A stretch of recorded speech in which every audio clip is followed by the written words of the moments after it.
জ্বালানি ও খনিজ সম্পদ মন্ত্রী বলেছিলেন যে কোনো জ্বালানি সংকট নেই এবং সবাই যারা তেল সংগ্রহ করতে যাচ্ছে তারা যথাযথভাবে তাদের সেবাটি তারা সেবা স্থান থেকে পাচ্ছে। কিন্তু মাননীয় স্পিকার, আমরা দেখতে পাচ্ছি গ্র্যাজুয়ালি পাম্পগুলো বন্ধ হয়ে যাচ্ছে।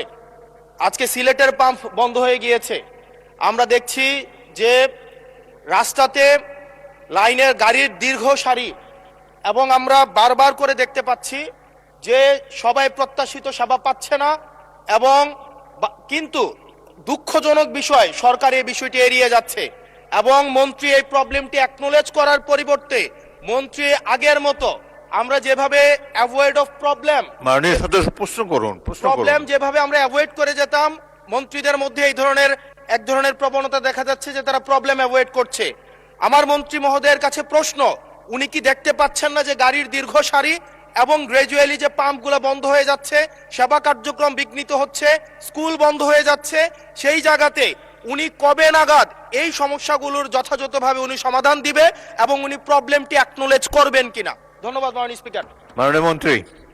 স্পিকার, আমরা প্রতিটি পাম্পে যে পরিমাণ তেল প্রতিদিন দেওয়ার কথা সেই পরিমাণ তেল আমাদের পাম্পগুলোতে সাপ্লাই করা হচ্ছে, কিন্তু ইরান ঘটনার পর থেকে হঠাৎ করে বিক্রি বেড়ে গেছে।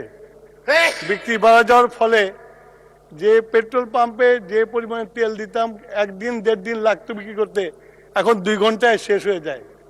সেই জন্য আপনার মানুষের যে প্যানিক বাইংটা শুরু হয়েছে, লাইন দেখা যায় কিন্তু পেট্রোল সাপ্লাই হয় না, এটা ঠিক না। পেট্রোল প্রতিদিন সাপ্লাই করা হয়। ধন্যবাদ মাননীয় স্পিকার। যারা মাহমুদ